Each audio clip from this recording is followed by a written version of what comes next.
Nagpadala si ka-treasure hunter sa atin ng isang Yamashita treasure site. Nakadiscover siya ng isa pong lugar na posibleng pinagtataguan ng Yamashita treasure.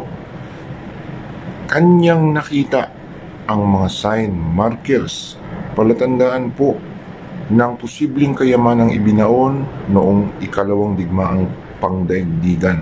Atin po itong pagtulungang pag-aralan, babasahin po natin, i-analyze po natin kung ano po ang posibleng kahulugan ng kanya pong mga nakitang mga palatandaan ng Yamashita treasure. Kaya panoorin po ninyo ang video niya na kanya pong ipinadala na ating i-analyze.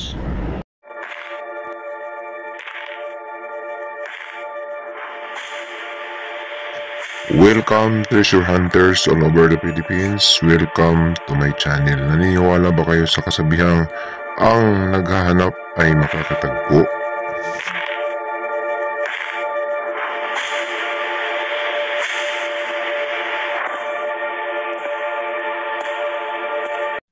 Magandang araw po sa kanilang lahat. Welcome back again sa aking channel Luzon, Visayas, Mindanao. Tayo na naman po ay magbabalik sa isa na naman pong napakagandang topic tungkol po sa Yamashita treasure hunting.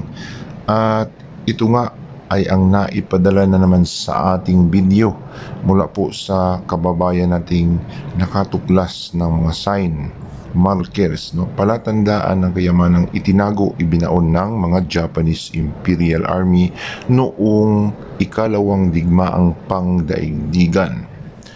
Sa atin pong makikita, ito pong kanyang ipinadala ay legit na ginawa ng mga kamay ng tao. Ito po ay hinugis at may makikita tayong mga nakaukit na sign, no, sinyal, palatandaan ng Yamashita treasure. May makikita tayong straight lines, guhit, at mga dots na kung saan nagsasabing may itinago sa area. Ito po ay stone map, no? Isa pong mapa ng Japanese Imperial Army na ginawang mga bato. So makikita natin na ito po ay palatandaan ng mountain treasures, no? Bundok po yan. Makikita natin yan ay itsura ng bundok at sa gilid ay may sikreto. So Yamashita treasure yan na inilagay sa kabundukan at mapa ng mga Hapon. Sa atin pong makikita yan ay may parang guhit, no, sa gilid. May makikita tayong slice at yung itsura ng bato ay parang burol. So may burol siguro dyan. Yan po ay talagang kung ano yung makikita natin sa bato, yan ang makikita natin sa lugar. At sinasabi nga na ito po ay isang uri ng stone mapa na tumutukoy sa lugar sa pinagtataguan po ng mga ibinaong kayamanan ng mga Japanese Imperial Army. So yung bato ay iba ang itsura sa gilid, sa side. Ito po ay parang arrowhead, no? At ito ay nagsasabing, yung guhit na yan, ang nagsasabing creek, no? Treasure, itsura po ng sapa yan, o maliit na ilog na dinadaluyan ng tubig. At yan ay arrow or pointer, treasure pointer, na nagtuturo ng direksyon kung saan matatagpuan ang creek, no? Lugar ng pinagtataguan ng kayamanan, no? Creek treasures, nasa lugar ng may daluyan ng tubig or creek. Yung guhit na yan ay mapa nga, no, sa gilid ng bundok, na sa gilid ng area dyan. Yung lugar na yan, yung bato, parang yan yung pinaka-layout nila. At may mga makikita pa tayong mga bato na kung saan nagkukumpirma doon po sa lugar, no, na pinagtataguan ng kayamanan. So, creek nga ang tinutukoy nito. At yung triangular na yan, na pahaba, ang tinutukoy niyan ay may tubig. Doon sa may tubig banda. So kung titingnan natin, maraming butas-butas, maraming disenyo, malilito tayo kung dyan tayo magpupokus. So sa itsura pa lang, yan ay triangle na pahaba at mayroong mga guhit-guhit, may tuldok na parang letter C. Yan ay nagsasabing tunnel, treasure at the side of the tunnel. Ibig sabihin may tunnel doon sa may creek, maaring tinakpan, tinabunan, at nasa gilid ng tunnel na tinabunan.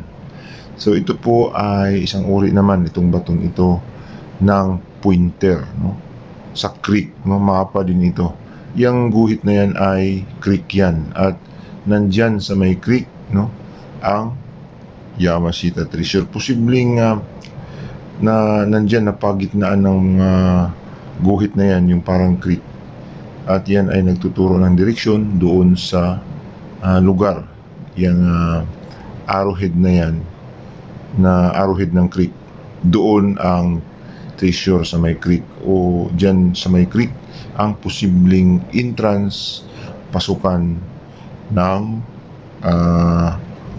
kwarto na ginawa ng mga Hapon, tunnel, maaring tunnel. So yan ay direksyon, pointer ng creek, doon papunta sa creek, pointer ng Yamashita treasure, arrowhead ng Yamashita treasure site, na nagtuturo ng lugar na nandoon nga sa creek mismo. May butas na nakikita tayo, at magiging guide yan.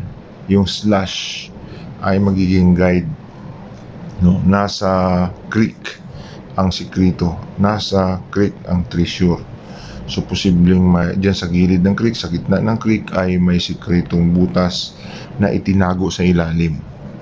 So nandoon ang Yamashita treasure. So hahanapin natin yan, hindi basta-bastang matuko yan, kundi sampulan na magtisdig, maghahanap ng lugar na paghuhukayan dyan mismo sa dinadaluyan ng tubig. So napuntahan niya ito, at ito ang tinutukoy, itong lugar na ito. So itong lugar na ito yung mga tinutukoy ng mga bato na yon, na stone map, dito mismo sa may creek, o maliit na sapa, itong may tubig, dinadaluyan ng tubig. So dito ay may sikrito, may mga itinagong sikrito ang mga Japanese Imperial Army mismo dito sa dinadaluyan ng tubig, ayon doon sa mga nakaukit sa bato na palatandaan, sign markers ng Yamashita treasure. So makikita nga natin yan, may tuldok at parang pyramid ng style, mountain treasures na nasa gilid. Yan, makikita natin yung guhit, may tuldok sa mismong gitna ng gilid, mismong gitna ng gilid, mismong sa slice sa dulo na nasa creek. Yun ang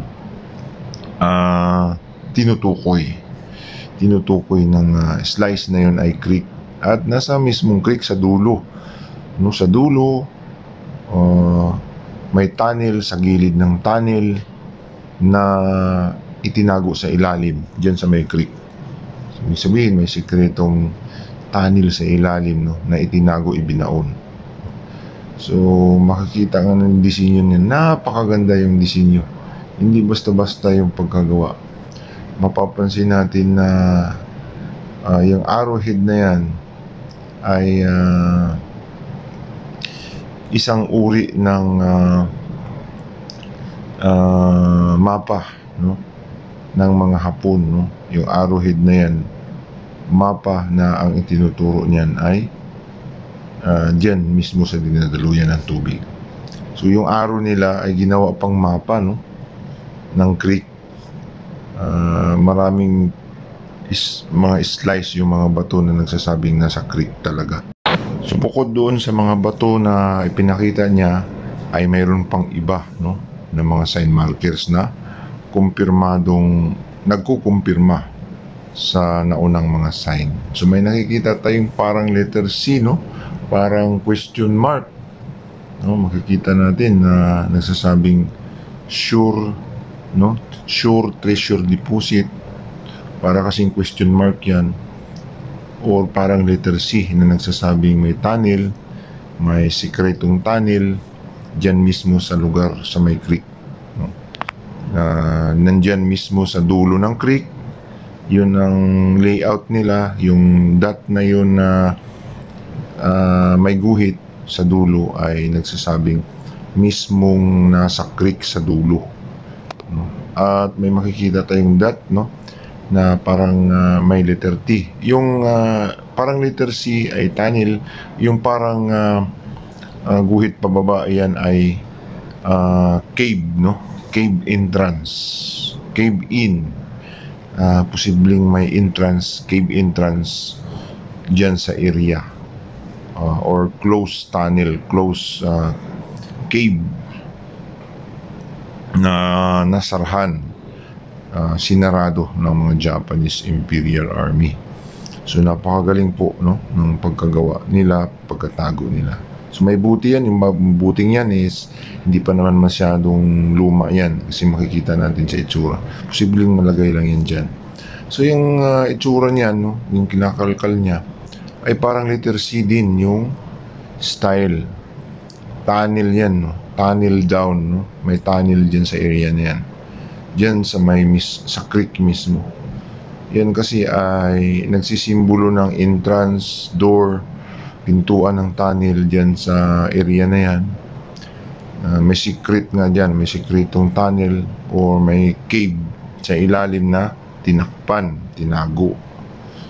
Kasi karamihan kasing tunnel, may kwarto yan sila, kaya cave na sinarhan, no? Parang kuweba yung kwarto nila sa ilalim na ginawa, void space kumbaga. At marami na pong nakadiscover niyan, yung mga American na treasure hunter. Doon sa History Channel nakita natin yung void space, no? Yung mga caves na ginawa ng mga Hapon sa ilalim ng lupa ay napakagaling. So yung mga tuldok-tuldok na yan ay mga sign ng Yamashita Treasure Deposit within the area. Pero hindi ibig sabihin ay nandyan on the spot, kundi hahanapin pa dyan mismo sa may creek. Nandyan na sa may creek. Yan ang guide, yung creek. So dulo nga, yung tuldok na yun, nasa dulo daw ng creek. Posibleng may sikretong lagusan o tunnel sa ilalim ng creek na nasaraduhan, tinago nila yung kayamanan doon. So anong kayamanan ang posibleng makikita dyan? Siyempre, kalimitan ay gold bars kapag sa creek, or mga gold items, no? Kabilang ang mga jewelries, no? At mga iba't ibang uri ng treasures na kanila pang inilagay dyan. Yung mga diamonds ay nasa bato, no? Tinago nila sa mga bato. At yan po ay kalimitang ginagawa ng mga Japanese Imperial Army, no? Sa pagtatago ng kanilang mga kayamanang dala-dala. So nabasa natin, nakita natin, na-analyze natin ito pong kanyang ipinadala sa ating mga videos tungkol po sa Yamashita Treasure Hunting. So kung kayo po ay mayroon pong maidagdag dito po sa kanyang mga sign markers na naipadala, na ipakita sa atin, ay pwede po kayong magkomento, idagdag po ang inyong analyzation para po makatulong sa atin pong kababayang treasure hunter, para po lubos niyang maintindihan ang kanya pong natuklasang mga Yamashita treasure sign. So hanggang dito na lamang, no? Sana po ay mayroon na naman tayong natutunang aral, no? Kaalaman tungkol po dito sa Yamashita Treasure Hunting. At bago po tayo magtapos, ako po ay humihingi sa inyo ng paumanhin kung ako ay nagkamali, may konting pagkakamali sa akin pong pag-analyze dito po sa mga sign markers na ito, sapagkat hindi po tayo perfecto, no? Hanggang dito na lamang po. Maraming salamat po sa patuloy po ninyong pagsuporta, panonood po sa aking mga videos. Hanggang susunod, ito po ang inyong ka-treasure hunter na nagsasabing, kapag tayo po ay naghahanap, Jack, tayo ay makakahanap.